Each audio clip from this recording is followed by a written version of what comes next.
What's up, man? All good. All Thanks. good? Thanks for having me. I never thought I would be in this room with you. I never thought I'd be talking to someone from Portugal. So there you go. You never did? I never thought I would. But am I the first Portuguese person that you speak to? No, but definitely the band or artist. Okay. Totally. Okay. Gaerea is in the house. It is. It is. I like it how it's just like your band is just Gaerea. You know, I couldn't even find your name. Good. I couldn't find it. We do our best to not have our names out there. Of course, if you really want to find them, you will find them. But I guess it's the same with. I guess it was the same with Slipknot back in the day. Internet and all that. You could see their faces, all that stuff, all these blogs or something, which makes it more interesting for the fans, I guess. Every now and then, totally. some of them will really want to dig in into the whole thing, like we've been seeing with like Sleep Token and shit like that. Sure. Which can go a bit wrong every now and then, but for the most part, I think it's just a cool thing. How could it go wrong, you think? I don't know. I mean, weren't Sleep Token suffering from some stalking like a year ago or something from some crazy fans? I mean, that's not cool. But I guess it's, I mean, if it's a band that explodes that much, I guess some people will go crazy over it. This might make sense or might not make sense. People forget that humans get weird real quick. Yeah. Humans are weird. And a lot of these fans forget that behind those masks, there's also humans they don't want their addresses posted out there. Nobody wants that. Nobody does. Not even if you don't use masks on stage, you don't want that shit out. Yeah, even like people that are like from our hometown that are very private, they don't like being out there, like their address, anything that could be tracked. You know? Yeah, I mean, who does, right? We do live in a world where you should be a bit careful about that. Yeah, you should. You know? Yeah. I mean, even I'm even a bit like careful where I like swipe my credit card. You know, these days, I never know like. Because I remember, like, some years ago in Portugal, there would be, like, these devices that people would put in, like, ATMs. And it would just, like, clone your card. So I always had that shit in the back of my mind. All these scams. And I live in Portugal, so it's, like, European southern country. So there's a lot of scams there. Really? Yeah, I mean, we're not that different from Greece, Italy, Spain. I mean, we're all the same. We're all the same people with different accents. Yeah.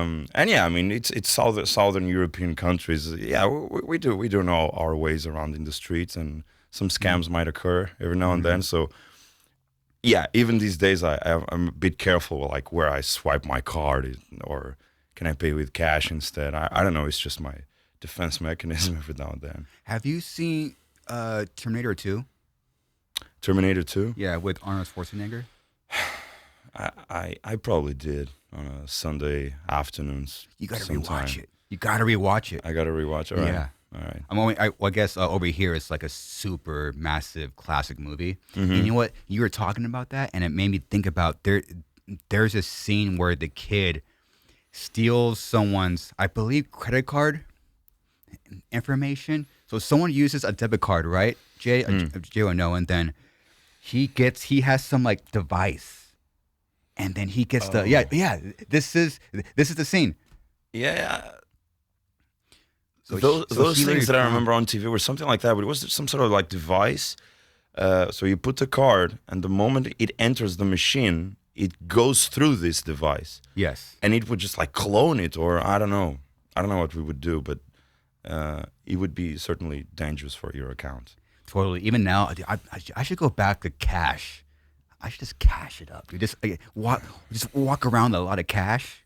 Yeah. No, but then you have cash, yeah, right? And then it sucks. I mean, I I live in the Netherlands. There's not even very nice ways to put cash into your account anymore. Everything is very like cashless.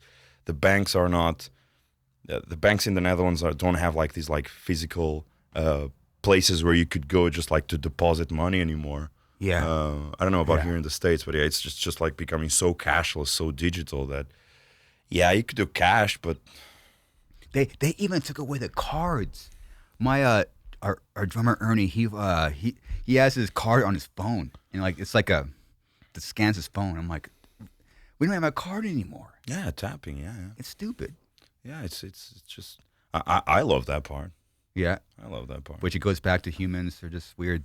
You know, Walmart doesn't accept tap though.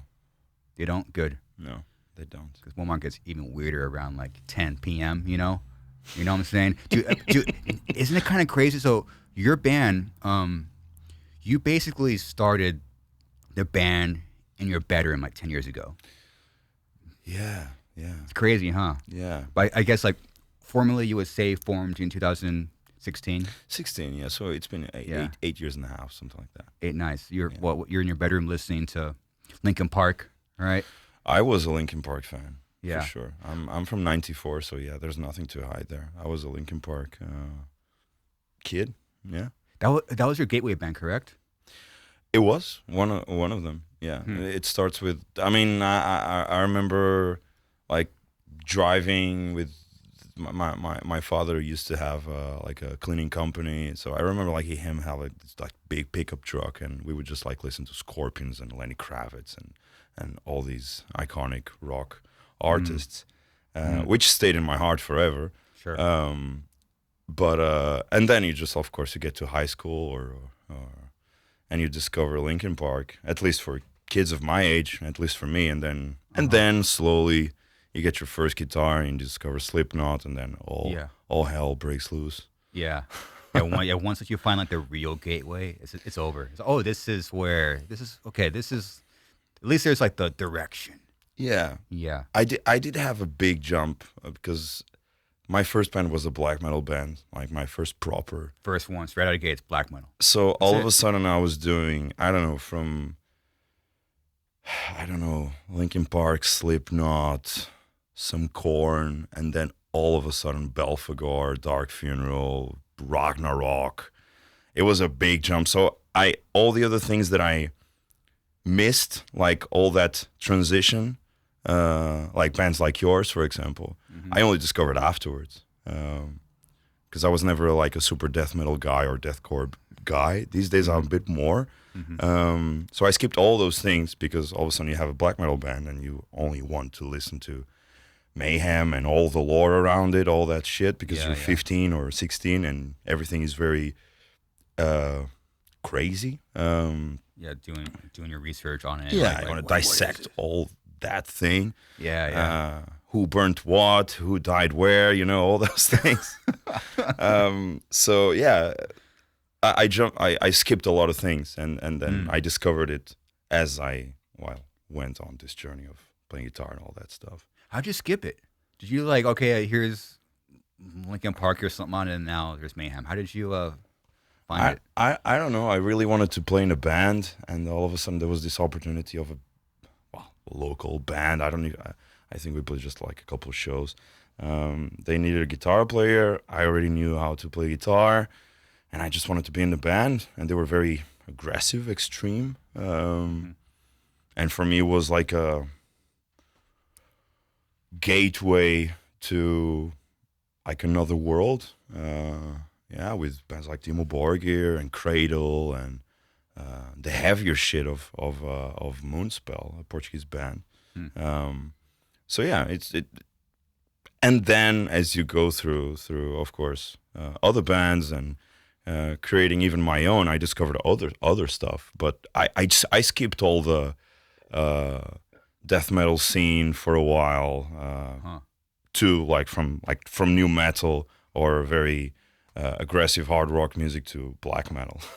Yeah. Wow. It's like it's like your body knew what it wanted. It's like, I guess I was always very intrigued. These days I get bored more easily because you see the world and sure. You also get to know some like a lot of bands and all that. So the sparkle kind of gets lost a bit every now and then. But I guess that's why I try to always like listen to other stuff. Also, I barely listen to black metal these days. Mm. Yeah, Can you say how old you are now or no? I'm 30. 30. Okay. Yeah. Dang, already sick of black metal, dude. Fuck this shit, dude. I'm kidding. I'm kidding. Yeah, dude. You need to like clean the palate. You know, Yeah. clean the palate, then and then you go back. You're like, oh yeah, this Exactly. this is. Yeah, I mean, there's stuff that I always listen to, but even within the black metal thing, I mean, of course, you get like super intrigued by the classics. Of course, Venom and canceled other canceled bands and Mayhem and shit like that. But I was always like super intrigued by the level of production of like Belphegor or I was always like, how can these bands sound so massive? And if if I ever do a band, I would like to have something as astonishing and like super produced and like very where you can hear everything that it's happening without having to be recorded on a potato, you know. Yeah. Yeah, this actually sounds good. You know, so and then you kind of took it to a whole other, I don't know, realm. You know, it's like a whole other. Just like the look, it's like it's not coarse paint, but masks. It's not. You kind of took like your own thing with it.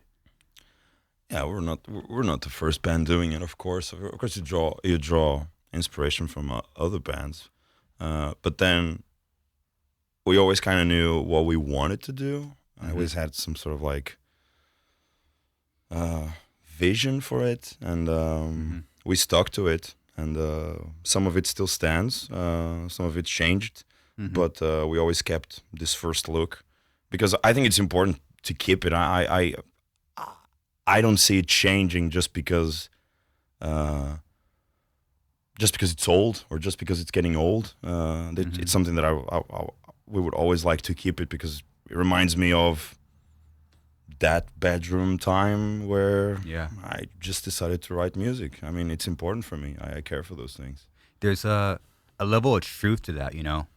So even if your opinion changes, it is kind of sometimes it's still you. Yeah, I mean, opinions should change. Sure.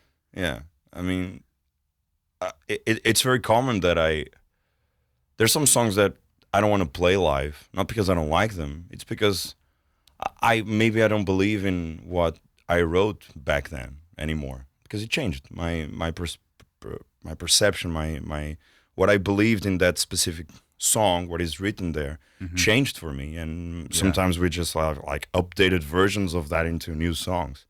So yeah, it's just like I want to do something that we all want to do something that we believe in, and if we play these songs live now, it's because we really believe in them now. We're not going to play other songs just because they should be there or because we need a very like specific track there. But if it's just outdated, and it's been 8 years, and I'm sure you would understand that.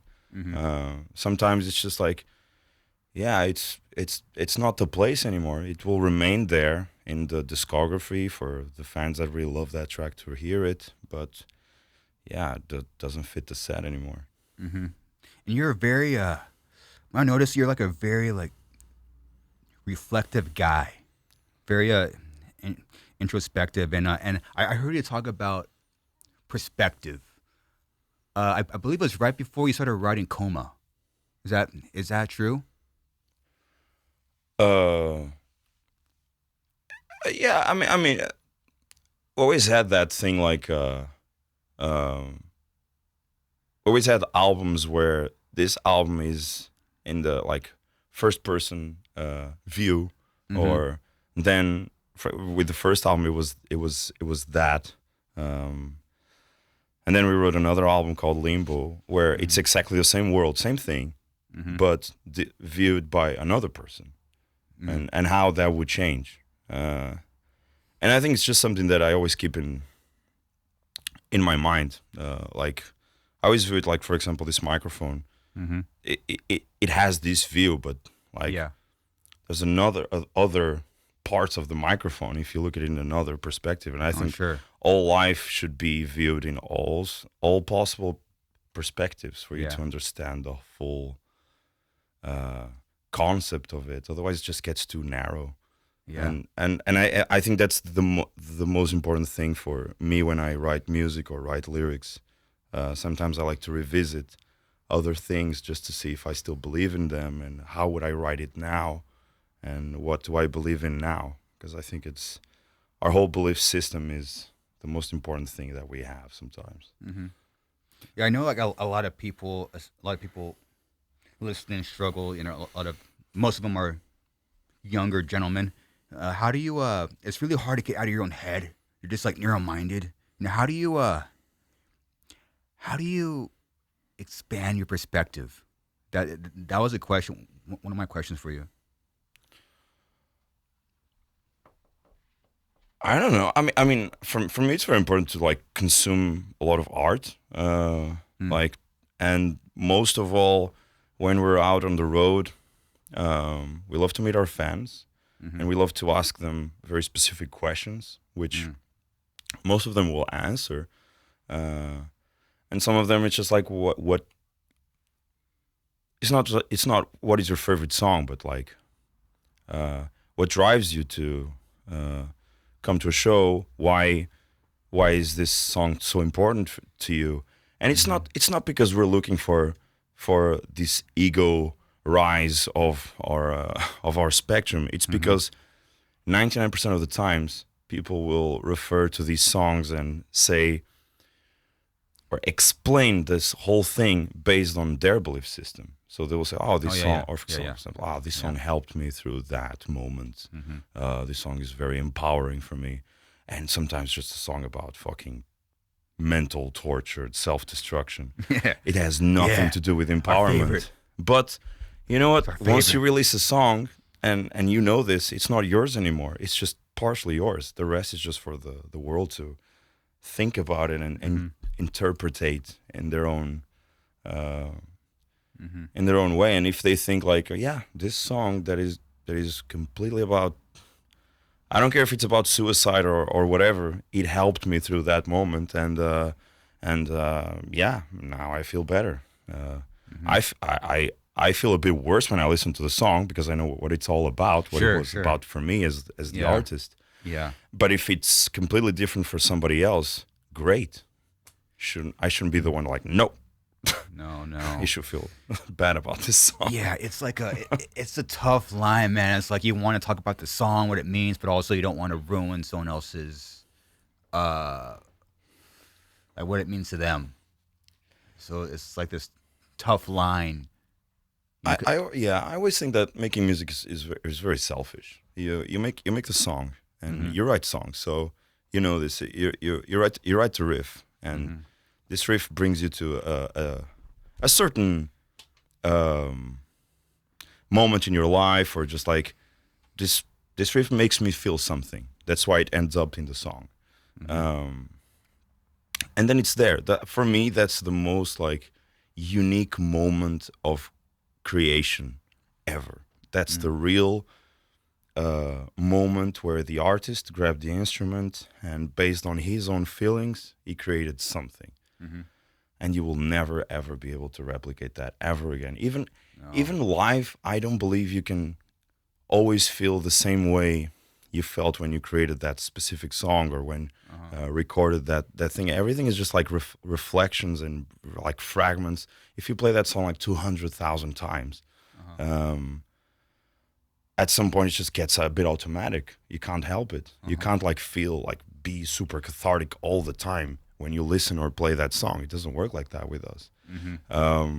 So, and I guess it's the same once you put the song out. You put the song out, and then it's for the world to listen to because you want the world to listen to the song and Mm-hmm.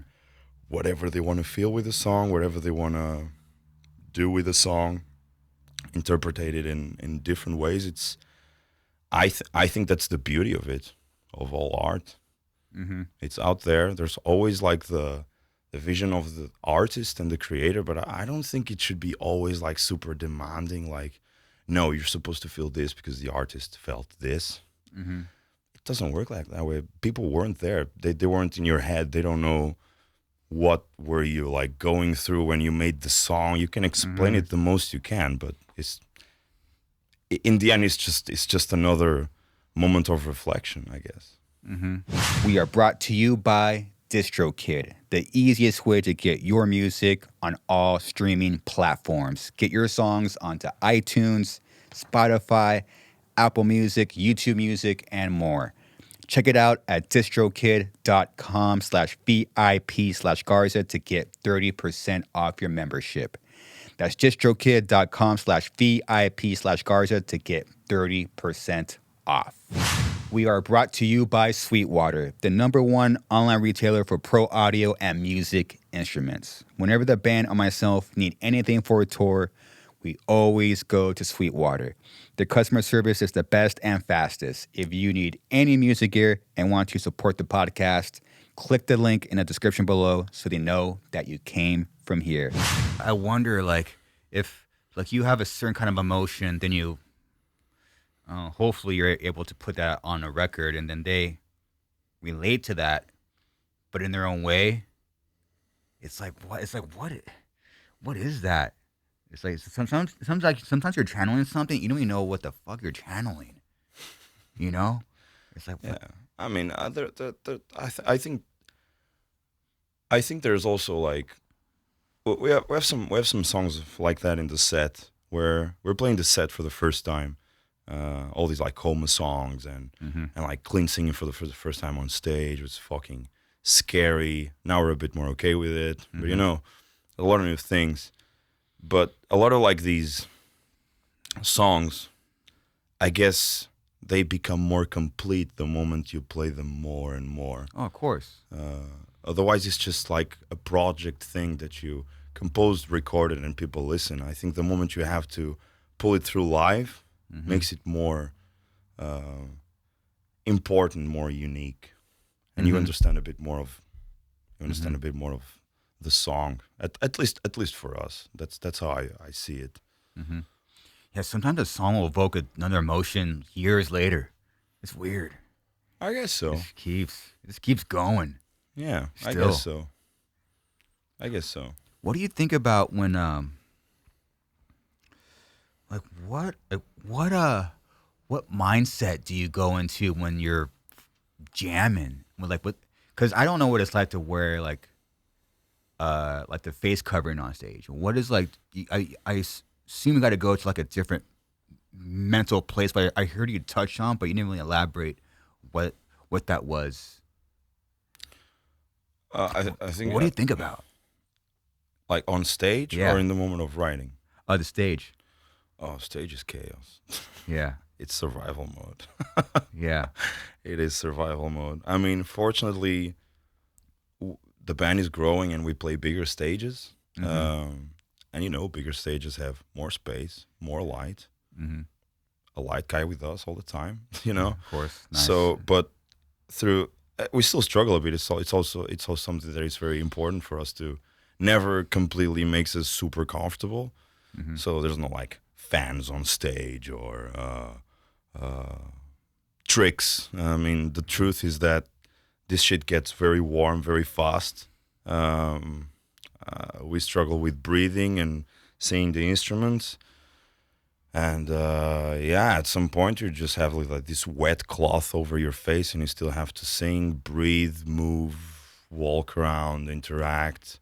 And I know, I mean, I'm not complaining. We did this to ourselves, but I think it's something that is very important because it helps us not just become better at what we do, but it also, the moment you have to struggle with something, you have to find ways to overcome it and whatever that may be.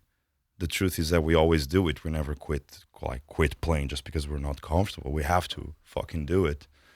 And I guess it just like throws you into a different mode in your brain of like, I wouldn't call it like survival mode, but like you have to do it with the same intensity as the beginning of the set. Even if you're not comfortable, if you can't see, you can't breathe, can't do anything, you still have to do it, and and it's just great to feel like we can do it still. Mm-hmm. So I don't know how. I don't know how, but yeah, the truth is that it's just something that like pushes you through those like very uncomfortable moments on the stage into something else. I think like I just like transcending into something else in your mind. I'm not a super spiritualistic guy, but I think these moments are what I would say like the closest that we have in the band. From like, at least your mind will bend itself into something else for you to finish the set and still do whatever you're supposed to do. Mm-hmm. You're not. You said that you're not a spiritual guy. I am not. I suck to talk to if the person is super spiritualistic. I either zone out or You zone out. Nice. I don't. I get it. Why there's spiritualism? I get it, but it's just like I'm not. It's not something that interests me at all. At all. Nothing. At all. Wow. I wonder. What did you? Yeah, because I mentioned earlier, like you're I was doing my research. You're a very like reflective person. You mentioned like you sit down a lot alone and just think and let your thoughts just wander. So I was gonna ask you what you think about, but yeah, do you if you're reflecting, does that subject ever come up at all? Spirituality, yeah. No, I don't know. I was not brought like super, but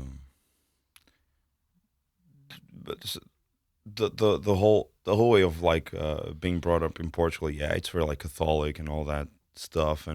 But I think the fact that I also had an upbringing that I could believe in whatever I could, also made me think of all the things like when you're like 16 and discovering all these black metal bands and also questioning some of your beliefs and what you're taught, and you kind of make up your own mind of what the world might be like, or what the beyond of this world might look like. Mm-hmm. And I don't know. I just believe there's nothing. So there's nothing. So let's just do the best we fucking can with this life. I mean, because I hope I'm wrong. I hope I'm wrong. I hope I wake up after I die, but I don't think I will. I don't think, and I don't even think we'll have the conscience for it. Wow. It's just a fucking void. In my opinion. I mean, I don't know. Who knows? Nobody knows that. People pretend to know. Some people pretend to know. Some people really want to believe in something. It's very important. I mean, I have nothing against people really want to believe in something. I also really need to believe in some of the things, but I don't know. Maybe I'm also just like very young still. Maybe when I'm 80, if I get there, I will probably really want to wake up after I die, because you're getting closer to the end. You know? Yeah. I don't know. It's like, shoot, maybe. While you're wrong, everything can go fuck itself. But I get it. I mean, I try to get all the perspectives of it. Yeah. I hope I'm wrong. Wow, you have an interesting thought process. That's cool. I just sit and think, and there's nothing. What do you think? I think there is a afterlife is not the word. I believe that we turn into. I believe everything is energy. Mm-hmm. So I believe that your physical body dies. So this is either buried or cremated. Yeah. And then I believe you turn into energy. So your conscience will always like remain at least? I basically believe in consciousness. I only relate that because songwriting. Okay. So I'm trying not to put it too much on myself. That's why I since there's songwriting, it's like, okay, I'm always like, where do those riffs come from? So I believe when you're grinding, you're working your ass off, that's how you earn the right for these. Could be hip hop artists that passed away. Could be Kurt Cobain. Could be Hendrix. Could be a singer. They're like, oh, and they basically like you're channeling dead people. I truly believe we're just channeling dead people. That's interesting. Yeah. Or their spirit. I believe that energy kind of lives on, and they only go to people like they're basically lifers. When you know what happens when you sit down, and you're just writing for hours, and it all sucks out of nowhere, or rip coming out of nowhere. It's just stuff like that. Lyrics, I'm always like, where did that come from? It just doesn't feel like this doesn't. I can't take credit for that. It feels like it's somewhere else. So that I believe that once you pass away, I believe that's when life begins, and hopefully there's other you or another myself, Garza, that's writing their songs, and you pop in like right at the right moment. Pop in. That would be really cool. I hope you're right. That would be cool. Hope I'm right. I am wrong pretty often. So we're all very wrong and very right very often. But I really hope I'm wrong and you're right. What kind of books do you read? Because I was going to ask you, what kind of started this whole thing for you being like just sitting down and thinking? What was there like a moment for you? I used to read way more, and I hate to say, but I don't read that much anymore. Would look way better if I said it. I still read a lot, but I don't. I'll be honest. It's an honest place. Yeah, I read a lot of like Thomas Ligotti in the beginning of like this whole journey, kind of like trying to find if some of the thoughts that I had would match somebody else's, and yeah. What are some of his books? Dead Dreamer? Is that a book? Songs of a Dead Dreamer? Conspiracy Against the Human Race. I think that's the name of the book. So Thomas, how do you say his last name again? I'm sorry. Ligotti. Okay, so so 2 G's and 2 T's, I think. Yeah, that's the book. So this is the one. This shit rules. I mean, what's it about? It's a whole. I think it's a whole like. I mean, just the title alone. I'm sorry. It's sick. It is very. I wouldn't call it dramatic. I think it's very logic at a certain point where it just like takes specific points of our society and just basically questions them. It doesn't destroy them. It's not. I don't think it's pretentious to that point, but he will question it, and he will take like moments in time and just like, what if this and that, and I think that it really inspired our way of like developing our own concept, because everything we do in Gaerea concept-wise is a what if. It's very like fictionary, imaginary. What if we wrote an album about a person that inside a coma, and what happens inside the state of coma? Nobody really knows yet. You don't know if you're alive or if you have conscience, or if somebody pulls your finger, if you're gonna feel it or not. There's different states. So all this record is, of course, based on that. So all these songs are about that. Could be like fiction, could be imagination, could be memories, could be just like wishes that will never become true.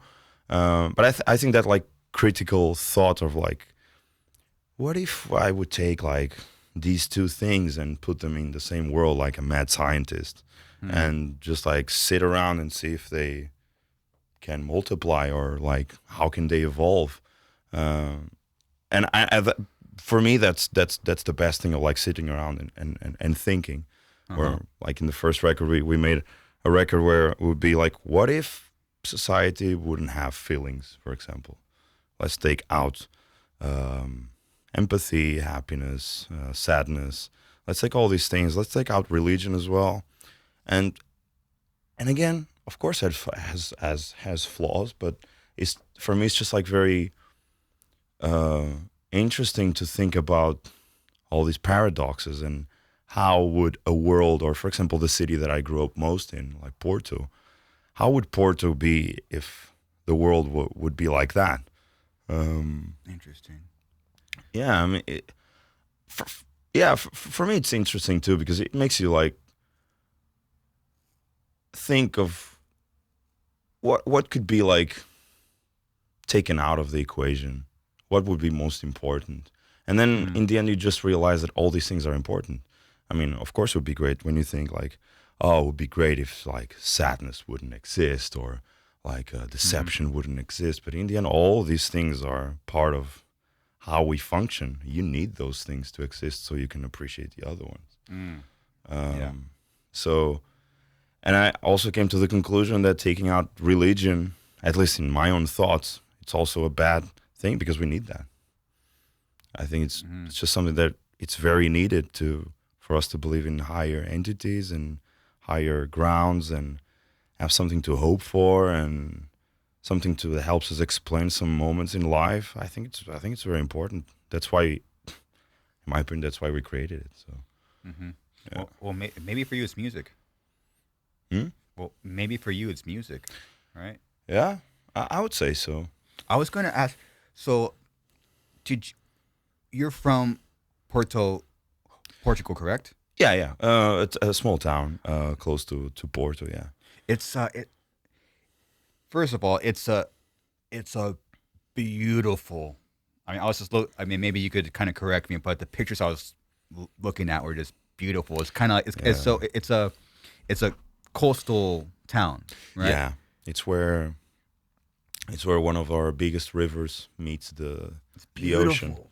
Yeah, so in these photos, it's just like right around that corner, it's gonna be ocean.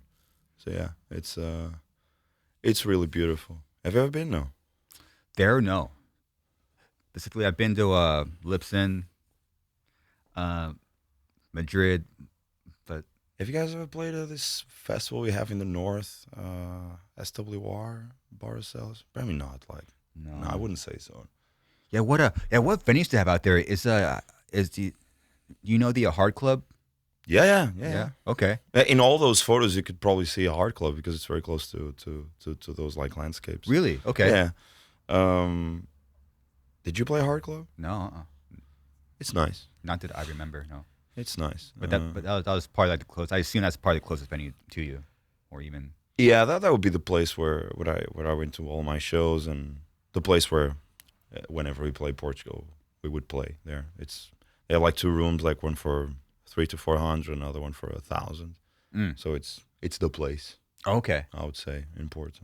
It makes sense. What's it like growing up there? It's just like, man, it's like you're right by the water, man. It's sick. Porto was great. I mean, I studied there, went to college there. My high school was in the city I grew up in. But Porto was great. I mean, it was right before this whole touristic boom. So everything was cheap. That's pretty recent, huh? Like I think it was like 3 years, right? It's still recent. Like because I heard that town actually in Pacific, they was getting like a uptake of like over 1 million tourists.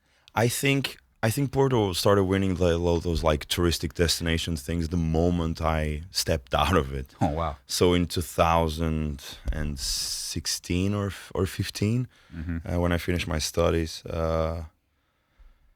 Yeah, I mean, I remember just like getting an apartment for like, of course, like divided with another 4 dudes, but for like $180.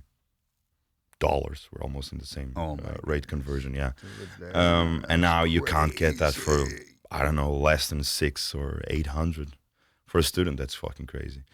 But yeah, it's a beautiful city. Everything is happening all the time. Can't compare it to New York or LA, of course, but for us, for our reality.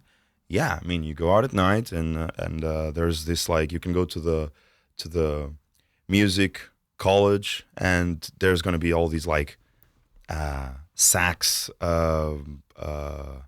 jams and you start get drunk there and then you move on to the next bar and then there's a show there. So that culture exists a lot in Porto and even more now with tourism blooming so much and a lot of tourists like pouring in their own culture into the country. Is that good or a bad thing, you think? I think it's great. Of course, you lose the small shop of the lady that sold like homemade cookies. She's not gonna last because probably someone's gonna offer more money for that spot to build like the Nutella place. Yeah, but sad. Yeah, you lose some of those things, but I guess it's the same thing with every city that is growing. It's the worst part of growing a city. You lose some of the authenticity of the place in order to accommodate more tourists. Yeah. Yeah. One place that might be secret now won't be secret in a few years from now. Yeah, It's yeah, crazy. it is. It of course it's a sad part of it, but What record did you write in 2 weeks? Mirage. Mirage. It was that one. I thought it was one before. You wrote No, Mirage in Mirage. 2 weeks? Yeah, Mirage was co-written between me and a guitar player that is not with us in the band anymore. Yeah, we wrote that in 2 weeks. Pandemic, angry at the world. We were gonna go on tour, and then we weren't again. And I guess we're just like, you know what? I'll just grab the fucking guitar and write some riffs. Yeah. But yeah, that was 2 weeks. 2 weeks at home, just writing furiously and angry at the world. How long were those days? How long were those days? Long, very long. With the whole day doing it.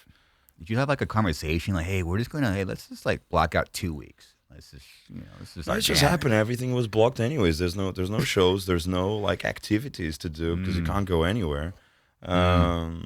There's no tours. There's nothing. So we basically finished the whole limbo spectrum of promotion of whatever could be done without going on tour with it. Sucks. And then it's just like, all right, let's grab the guitar and see how this like all these feelings channel, if they even channel to something. And it just flew out, poured in like super fast, super inspiring moments. Yeah, interesting. You had some. You might have had some dead spirits helping you there. Who knows? I don't know. Maybe. Who knows? Right? See it all. It's just going to be one big circle. It's kind of. I think it's kind of fucked up. Where you might have predicted like the pandemic with a limbo. It's like you put your own band in limbo. You know what? I'm sure I did. I'm sure I did. I wonder if those spirits would like help you find lost picks and lose like the drum. What the drummers used to like tighten their a drum key. The drum keys. Yeah. All those things that like go lost into the void and probably the place where all these spirits lie. They could bring those back every now and then. Yeah, it's like a boneyard, but for drum keys, right? Yeah. Yeah. What did you learn from that? From what? From writing in that span of time. I don't want to do it again. I don't think it's great. I love most of the songs, but it's just something I don't want to go through. Coma was like 6 months of writing between tours, between very happy moments. That's the best. Between very like chaotic, happy, stressful moments of a band that is doing everything it can, everything we can to make something happen, and not just be angry at the world at home because we can't make it happen. So I value way more those 6 months where you do a bit every day than 2 weeks of not doing anything and just being angry and pouring everything you have into something, and then discover that you have a record, which is an amazing record still. I really love it. It's important, and I think it's going to become an important record because of what it meant.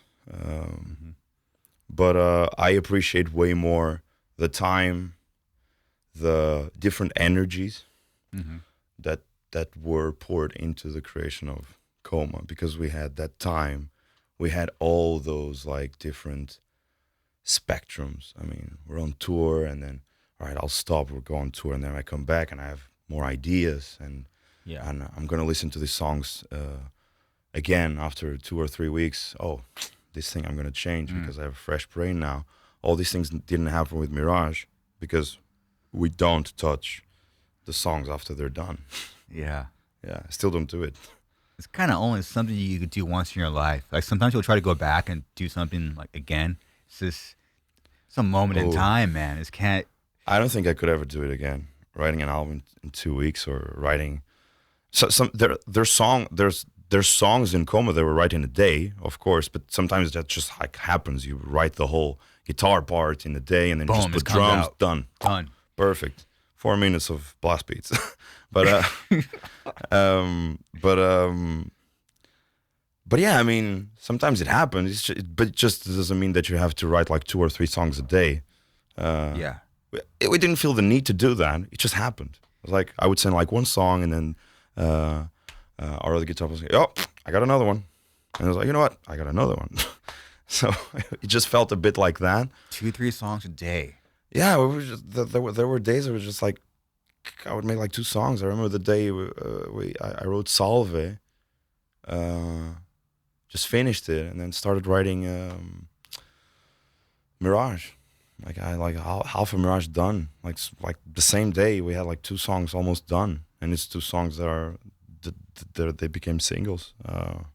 Just to happen. I mean, I don't know. It's just it was a weird moment.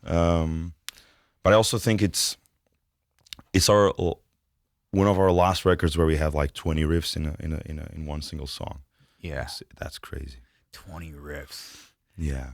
I'm gonna try that. Just put 20 chugs, dude. 20 different kind of chugs to one song. Yeah, all of it in one song. Like, you know, after this one, it's gonna be this one and this one and this one. The only way I could see like it works is that sometimes your best idea is like the first thing that pops up, like that, like the initial spark. Okay, that's it. So I assume like if you're writing 2 to 3 songs a day, you're kind of trusting like the first spark. Yeah. And that's it. And you're just kind of how they feel though. Like okay, it's done. How did it feel? Oh yeah, hey, this is a good song. Or maybe I don't know. This song might suck. I think if I can't finish it, it sucks for me.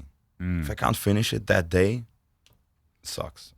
I will not like wake up and try to continue it because it's just like no, there's something off here. So I just delete it and try again. Dang. But once delete it? Yeah. Oh, you're freaking hardcore, dude. I will delete riffs. Yeah. Oh, you can't freaking. I will delete riffs. Yeah, I mean, if it doesn't click on that moment, I don't think it's gonna click anymore. Really? Oh, I don't think so. You never know, man. Save it. It's been 8 years of deleting riffs. Oh no, you fucking deleted full records, man. Yeah, probably. I mean, I there's one song in Coma where those riffs were never deleted because they were never recorded. Oh my god. But Wilted Flower was an intro song that we used to play in our first shows 8 years ago. Really? The all that the beginning, like half the song was the intro to the first shows we did. Wow. And cool. it just and when writing the record, I was like, I wonder if I remember that song, and it was just right there. I was like, I'm gonna try this, and the whole song just remembered years later. Yeah, just served itself.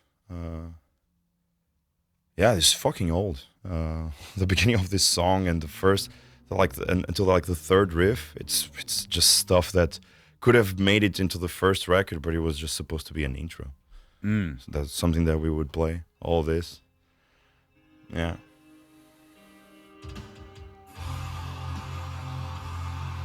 That part? Yeah. All this part, yeah. Simple, yeah, just simple riff. Boom. Nice. I think it's our ballad of the record, or it's becoming the ballad of the record. Well, good thing and it's really cool to play every night. Nice. Well, good thing you didn't record it. It'll be gone. Yeah. Yeah. See. Maybe if I would have recorded it, I would have deleted it. Exactly. Yeah. So imagine how many of those kind of riffs that you could have had. I have some, but they were not very good. If I deleted them, I don't believe it. Yeah, maybe. I don't believe in those riffs.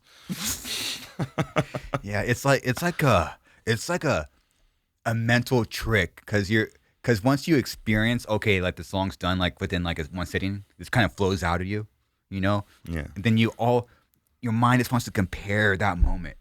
When some songs need like a day or two, sometimes a year, dude. I've seen like a song it just won't connect, and then your mind just attaches your memories to that. So, oh wait, this won't connect with fans, but then, it's No, I mean, I don't know. For me, it's just like if I can finish the song that day, I can revisit it now and like, you know what? I'm gonna listen to this, have some people around me, and we're gonna like move in the structure. Maybe we're gonna delete parts and we're gonna work on this. But if I can't finish the song, I'll delete the fucking song right then. When I need to go to bed and it's not done, I still need like that riff or that specific thing, and I don't have it. It's not coming out. It's not gonna come out the next day. It because it doesn't. It's just like then you just wake up. It's like when you work until 3 a.m. Like editing something, and then you wake up. It's 9 a.m. It's like, what the fuck was I doing? This sounds like shit. So yeah. Dang. It's like overworking your brain into just like forcing it. For me, it's forcing it. Maybe for other person would be just like work in progress. Yeah. Yeah. Wow. See, this it's all about How do you do? Do you do that? Like you collect the riff and then after a week you will revisit the riff and like this new riff will glue there. It could work. I just collect riffs. I like writing a lot of shitty riffs, and but they're all recorded, and sometimes the ones you remember tend to bring to the guys, see if it connects, you know. But you guys all write together, right? Yeah, same room. That's crazy. Yeah, I love that. Love it. When now it's different. You have technology. This is our first record we're writing with a E kit, so you're not being punished with live drums. So it was kind of like we would always write as like a sprint. All you have is like a couple sprints because your body's toast. So basically it's like loud drums in a garage, just like your ears are just they're toast. We've been doing that since the past like 6 records, but now we had with the E kit, the volume is low. You're like, oh, you could like hear everything, and then you're done jamming. You're like, oh, we could keep going or we could stop. Or it's like so technology is really try to use technology as like a tool as opposed to like the whole thing. I like stretching like modern and like old school. What works from like either side, you know? That's cool. That's a really cool way to do it. We never tried that. Yeah, well, being in the same room, your band sucks. Because then you get really annoyed. Yeah. I wish I could delete band members. That'd be sick. Drummer, delete. Yeah, I mean, yeah. Sorry, Ernie. I couldn't help. I gotta talk shit, dude. I gotta talk shit. It's cool, man. Well, so what's so since it sounds like writing a record in 2 weeks maybe just kind of sparked like because it was a really big jump with Coma. So it sounds like that was like a mindset prior to that even happening, right? Yeah, with Coma. So we've done the dissonant black metal album. We've done the black metal album. We've done the cathartic, liberating, post, whatever people want to call it, black metal album. And I think now was the time where we all realized, without having to speak to each other, that we're gonna do something different. We're gonna try other things. We're gonna flirt with other genres. And in the end, if it doesn't sound like black metal, we don't fucking care. Because it's also the first album where we had that mindset of, does it have to fit that box? Nice. Why does it have to fit that box? We never fitted that box. When we were trying to be a black metal band, a lot of people would call us a hardcore sort of like black metal band. And now I guess we are finally a hardcore black metal band with some metalcore elements, with some like post-black, with some, I don't know, whatever elements people might want to find it.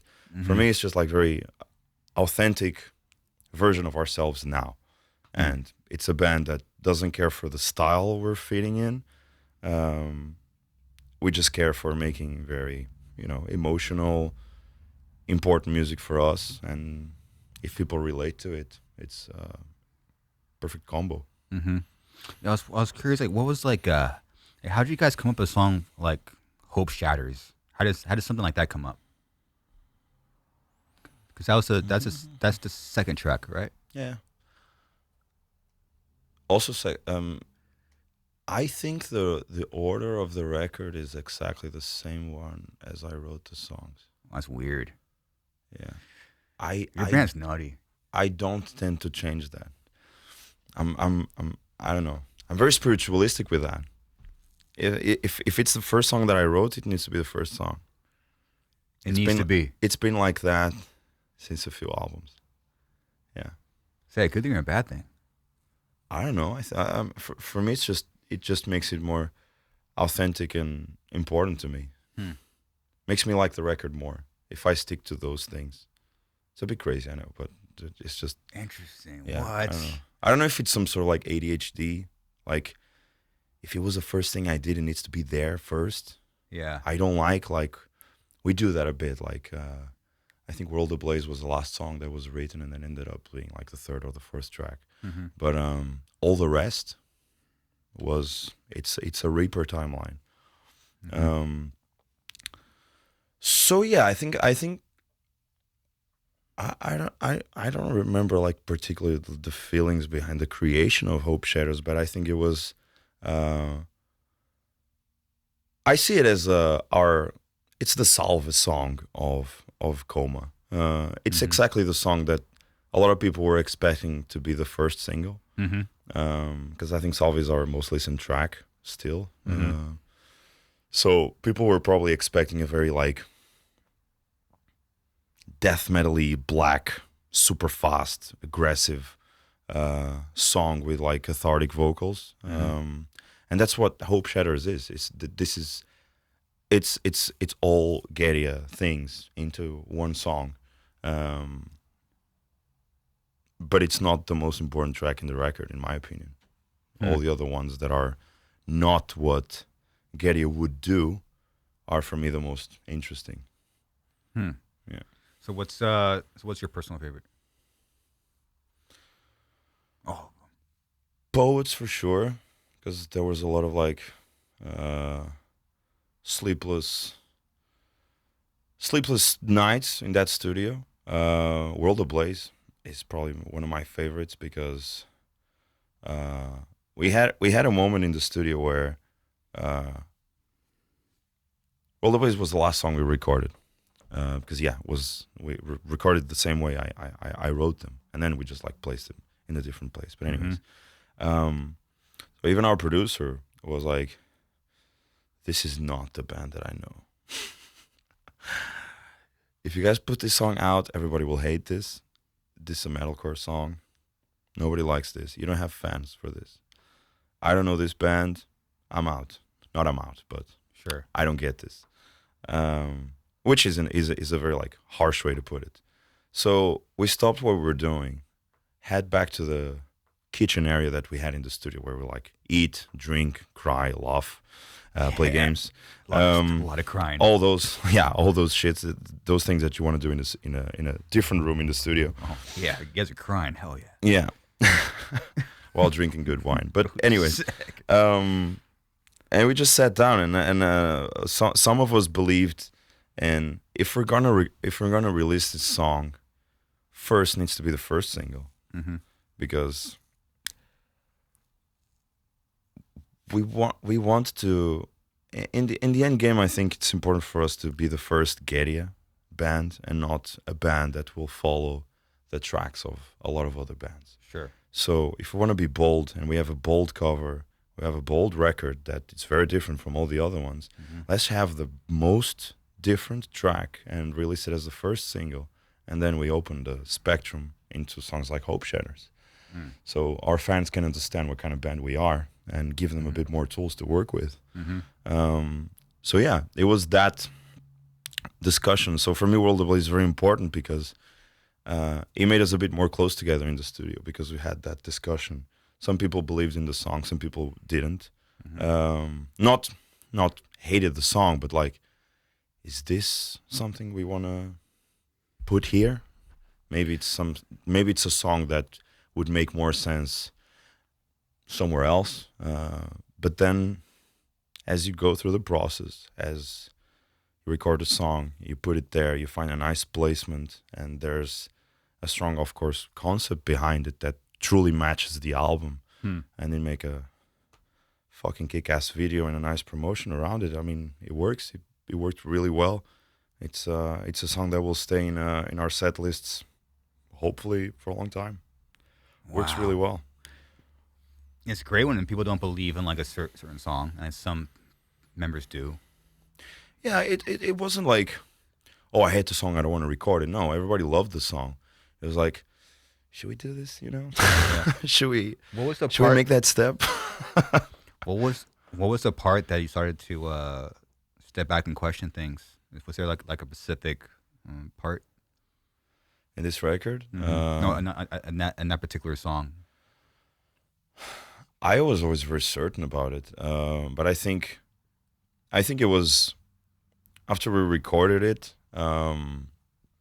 We had that like debate where I think it was in the studio where we were like when we're all together, like the whole family is there, and you're there for a whole month, and you start to realize, or we synchronize all the visions that everybody has for the band, and everything just like glues together in a perfect Lego puzzle where everyone understands what are we gonna do and what kind of band we want to try to become. And songs like this open the discussion, at least for us, for that. It's probably like super inspiring in what you could do next. You know, Yeah. if you try something different, it kind of something turns on in like the back of your mind. So, about ready for the next one. Only I know, and I can't say anything. So Good. Yeah, good, man. Yeah, it's always jamming. You know, but it is inspiring. I mean, the fact that we made a record like this opens so many gates for us. Like, all right, now the sky's the limit. I mean, in terms of like experimentation, because again, we don't want to make the same black metal album all over again. We already did that, and I always believe that as a fan, I might not like the new album of a certain band, but I love that one. All right, I'll listen to the album that I like. It's fine. It's not about make it or break it the band. In my opinion, if they release an album that I don't like as much as the other one, they still have the other album that I really like. It's true. Awesome. It's true. Right? Yeah, I really like the. I kind of like how there's no like, again, there's no names. It's cool. It's not even like. I don't think I've ever seen that before. Where like there's not even a name. It's just like, the band name. It's a really interesting way to go about your music, unless people really do like we were talking earlier, like a really deep dive. It's pretty cool. And then I liked how you were like describing how people are with wearing their own masks. So I'm sure people might question you about it, but then like people like most people are not honest about what they say and think. You know, so in a way they're wearing a mask, but you kind of found a way. I'm assuming that you actually brought out what's inside and just put it out in the surface. Yeah. There's a lot of layers to that question, but Yeah. yeah, I mean, the fact that we have no names, it's important because I never saw it like about the members or about who's doing it. For real, I don't care. Even when I go see a show, I don't care if the guy has like long blonde hair and he has like a fan to his face and he looks amazing when he does a solo. I don't care for that. I care for the performance and how amazing the whole unit of that band behaves, the visuals, how amazing it's sounding. And I also love when there's fuck-ups. I love that. It's all the things that you hate as a musician. Of course. Fuck, the laptop stopped working. Yeah. But the way you deal with that. It's what makes for me like live music way more interesting. Like, Mm. right now I get to see who this band really is on this moment of like weakness, and for me that's really cool. Mm. And we also have to deal with that as you go through the years of playing live. But I mean, the fact that for me, this is it's an escape for my emotions. All the things that I would not dive too much without having this band, I can do it with this band. I can do it because it's an extension of who I am, a big extension of who I am, and it's where you channel all these thoughts and ideas and experiment with them, and then in the end, as much as you're talking about somebody else in the song, I realized that after a while you just like understand you're talking about yourself, because it's still your opinion, it's still your vision, it's still your beliefs, it's still you playing around with these things, and then it's just you in the same room alone doing all of that. You can think about other people, but it's you. So, and that's something that I realized a couple of albums before, because I mean, we talk about society, we talk about this urbanistic lifestyle of the individual lost in the big cities, all that stuff. But in there, we're not talking about society. I'm talking about me. So it is my ideals, and I could be wrong about a lot of things, but it's also a very perfect way for me to channel all these things like back and forth with the listener, and see how that changes as we tour, as we release music, as we talk with people that also have really nice ideas and visions of the world. So, yeah, it's like you're in the song, but you're not at the same time.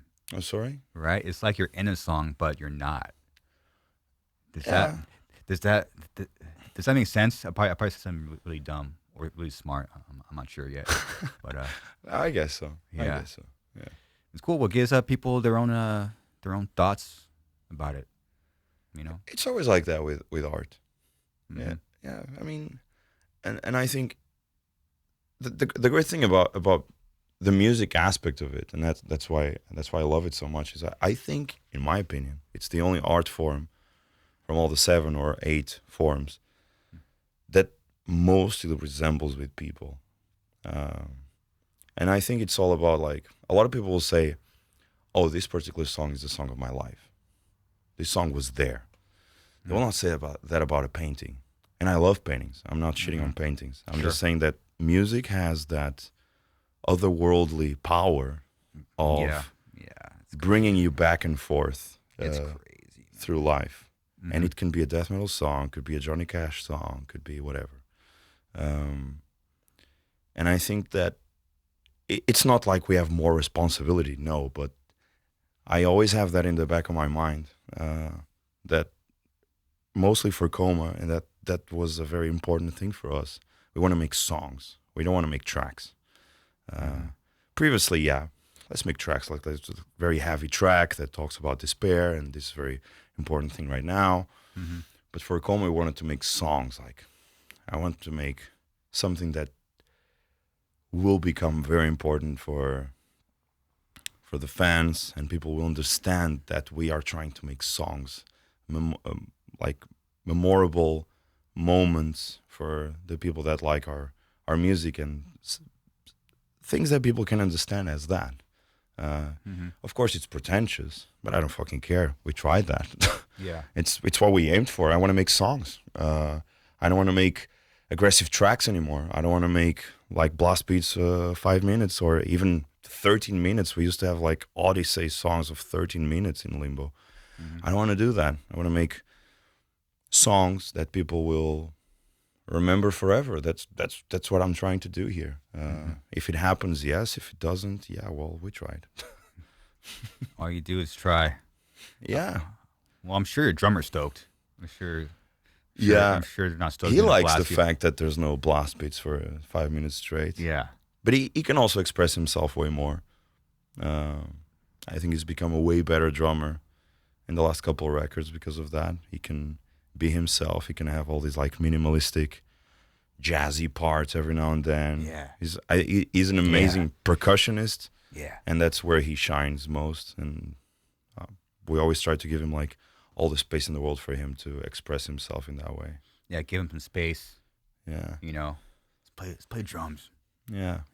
or delete drums. delete them. Oh god, drummers piss me off, dude. It's fucking crazy, do? dude. Yeah, they do. But how's the? You're just wrapping up a tour, right? We're finishing it. Yeah, the last 4 shows, I think. Last 4. How's it been for you guys? Amazing. This is the biggest tour we ever did. Really? Yeah. Oh, congrats, man! It's awesome. Oh, thank you. I mean, we're touring with 2 amazing bands. Zeal and Ardor were always a band that I looked up to. I just love everything about it. And the more we tour with them, the more questions I have. You know, like, how the fuck do they sing like this? How can you create music like this? And I know for me, it's like in my fan perspective, since it's a band that I really love, I could never do music like that. I would love to, but I can't. It's just not my DNA as an artist. But there's bands out there that I look at them. There's bands that you see like, yeah, maybe if I wanted, I could do a song like this. Fine. But there's other bands that it's so unique. It's so them. The way Manuel sings, the way they put like the I don't know, even the sample work is out of this fucking world. I mean, it doesn't fit my brain how he comes up with shit like that. And it makes it so unique, so important. It's a very important band, and they're the reason why most of these venues are sold out or very close to it. We're playing very big venues for our standards. So yeah, and for us, it's great to always or at least for the first time, be the metal band in the package. We're the black extreme band in the package, playing with Zetra, that being this cosmic goth synthwave vibe to the table, and Zeal and Ardor that brings, of course, they're also a metal band, but they're also not a metal band. They bring all this like rock crowd that. Also have a more open mind to discover new shapes of music, and for us it's great because there's a lot of new faces. It's not just the black metal tour that brings all the same fan all the time. It's great that we play for a lot of new faces every night. It's like all kinds of people. Yeah, There's kinds. A shitload of people that never heard of us, and that's important. And it's great for you to step out of that bubble. Because we've been used to play black metal shows, and of course, there's always that dude or that amount of people that will come to that show in that city because you always play the same kind of packages. So this tour is great because we sometimes play the same cities we played before, but some of those people are not there. There are other people there. So I see it as a plus. I always think about those things as being something cool. We play for a younger crowd, rock crowd. I don't know. Maybe they like a lot of metal. Maybe they don't. Maybe they're just like have this open mind where they don't fit exactly in any genre. But I think it's a tour that has that value for that. Has a bit of everything. Yeah, I was gonna. You kind of sparked a couple of things. So when you play the black metal shows, like straight up, like the black metal shows, how do people react to you guys? We're very explosive. I think that's our thing. I mean, we shaped a bit of our set to match this tour a bit. We wouldn't bring like the death metal black songs, but most Coma is quite fitting for this tour. It's a very like explosive, but also very melancholic, dramatic, minimalistic album with a lot of like rock passages. So I think it blends quite well. I mean, I think we're the band that gets the crowd moving a lot. There's been a couple of fights on this tour. Good. Something we never had before on great tours. news. Like big fights, like security, police coming. That's great news. It's great. I mean, we Congrats, never man. had that. It's a big moment. Yeah, for sure. It's all the things we want, right? It's Fights in the crowd. unfortunately, it's a moment. Cool. So yeah, I think our job in this tour is to get the crowd moving and be super pumped up for the ritualistic passage of Zeal and Ardor. Yeah, It's great. You said to me, no, so you said, I want to understand if I heard you correctly. You said there's 8 forms of art. isn't it? Is there 8 forms of art? Jay, how many? We might need to fact check this because I don't want to sound like an idiot. Me neither. Let's check it. Yeah, or maybe you said there's many forms of art, or 3 major. I forms of art? said 8 because I thought it was 8 or Okay, what are the 8 forms of art? Painting. 1. It's 1. Sculpture. Okay. Photography. Okay. Music, of course. 4. Drawing. Okay. 5. Cinema. So movies. 6. 6. Theater. Oh yeah. 7. Okay. What's the I think it's lecture? Oh yeah, people talking. Like lecture. Literature. literature. Okay, sorry. Is there more? I said 8 without being completely sure. I wonder I where got that it came right. from. I got it right. That probably came from some energy. Someone that died. Sure. Yeah. I can't help it. Man. I'm sorry. 8 forms of art. Huh? Okay. What time is it? It's probably time for you to go. How are you on time? I don't even know what time is it. I know It's what? 5:13. This will be an amazing time to wrap up. Okay. What's anything that we missed? Anything that you need that we should put out there? Nothing. I think we would stay here. Like I would miss the show and just like chat with you for hours. Yeah, we had one more beer and it started more going. beer and all that. 8 forms of art. Okay. Yeah. Well, I learned that. I was thinking like are you familiar with Jordan Peterson? Jordan Peterson, he wrote It's not strange to me. let's pull up a picture of him. I can't see from here. This guy. That he has books called like the 12, Oh yeah. 12 Rules for Life. Yeah. So this guy, he got big on YouTube. He's like a professor, super smart guy. His books are he's been great at like making complicated subjects and making them simple that people like me can understand. But so he's now doing tours where he's in arenas now. So so when I was like, wouldn't that be a form of art? What kind of art would that be? Speaking on stage, would that kind of be? That would be Yeah. theater, lecture. I wouldn't say it's theater. Would that be theater? Right? I don't know. I don't think so. Got me thinking. I wouldn't call it theater because theater still needs a script and a story to it, and it's based on acting. Acting, you need like hot chicks dancing around you, right? You need like some stuff going on, like a love story or something, right? Yeah, that would be theater. I would say Yeah. so. Yeah. All right. Well, the record Coma dropped not even 2 months ago.